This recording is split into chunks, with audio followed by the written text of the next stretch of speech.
No meu caso, eu não comecei assim falando, quero ser rico. Não pensei isso. Não pensei mesmo. Você não queria ser pobre? Cara, eu...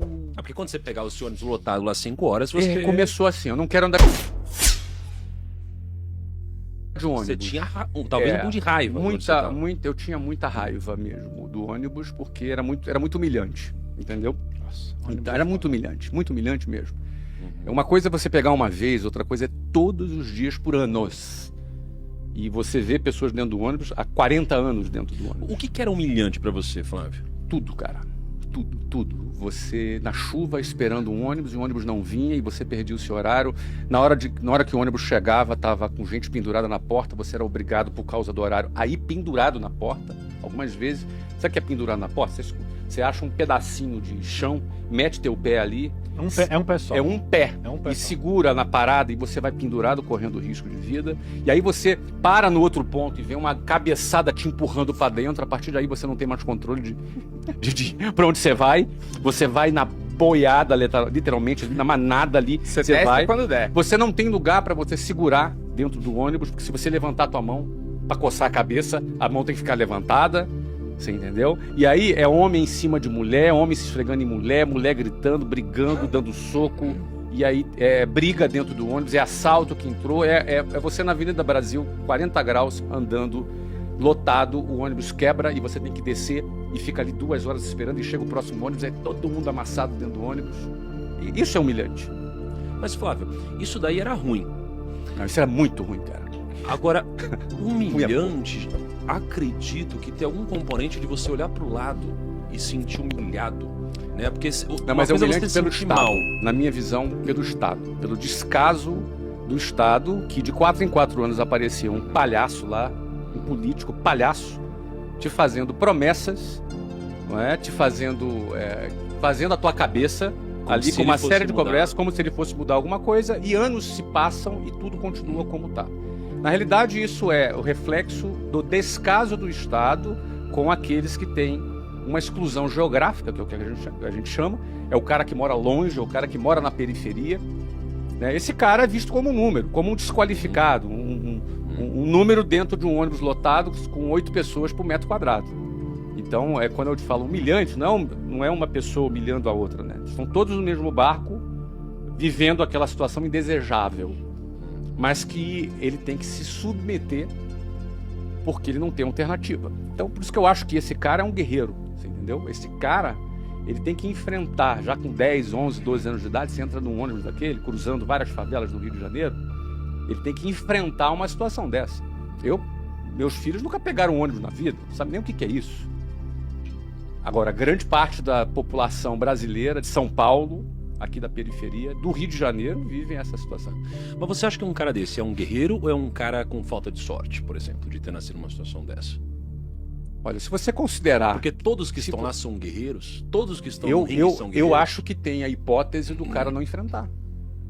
Então não necessariamente... Isso. Tem hipótese de não enfrentar. O cara olha para o ônibus, cara, não vou entrar nesse ônibus. Eu falo que eu tenho um amigo em Guarulhos que tem alguns que acordam 5 horas da manhã pra chegar no trabalho às 7, a 8 horas, e tem cara que só não, tipo, tem vaga de emprego nesse lugar, eles não vão falar assim, mó rolê. Não vai. Não vai. Ele tem a opção de não ir, e muita gente não vai.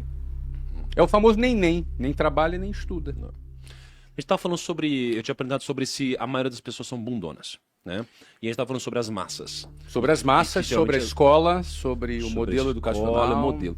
E aí, eu te pergunto o seguinte, se geralmente a maioria das pessoas estão erradas, a maioria das pessoas, elas não têm um bom futuro, a maioria das pessoas formam a média, não é?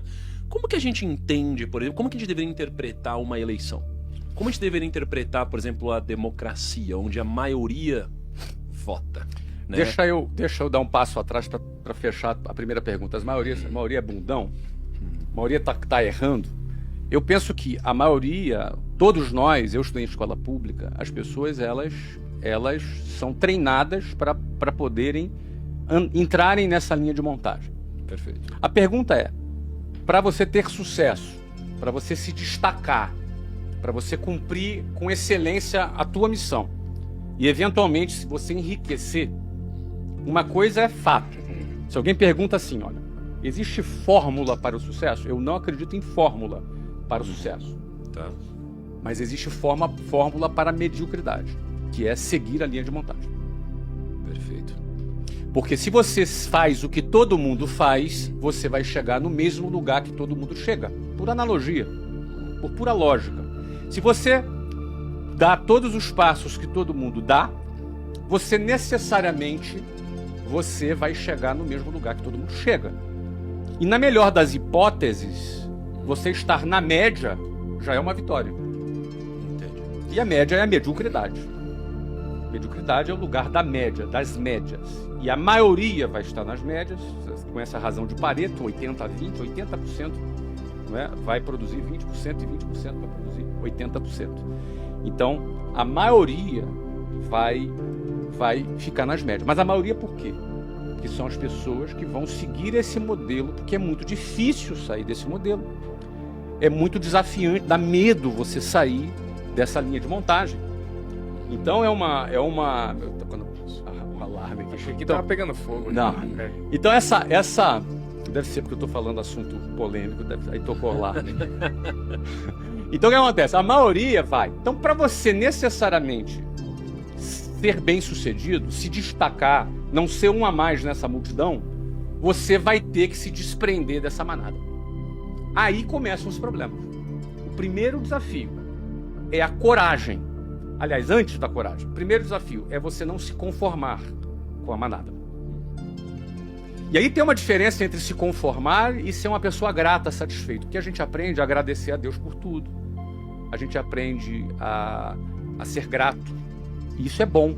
A gratidão é uma coisa que ajuda a nossa saúde mental. E a gente que começou pobre na vida aprende a ser grato pelo feijão, arroz e ovo que está comendo. A gente aprende a agradecer e ser grato. Isso é muito saudável. E gratidão está ligada à satisfação. Mas isso não está ligado à conformação. A palavra conformação está ligado à mesma forma. Conforme, a mesma forma. Quando você se conforma, você ganha a mesma forma da manada. Se você se conforma, você será como a manada. Vai mugir como a manada. Vai andar dentro dela. Mas o primeiro desafio é você olhar para aquilo e falar, eu não quero isso aqui.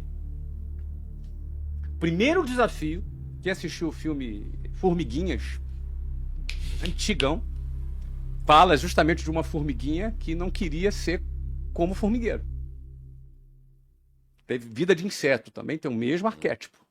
Mesmo arquétipo. Então, o primeiro desafio é você olhar e falar, eu não quero isso aqui.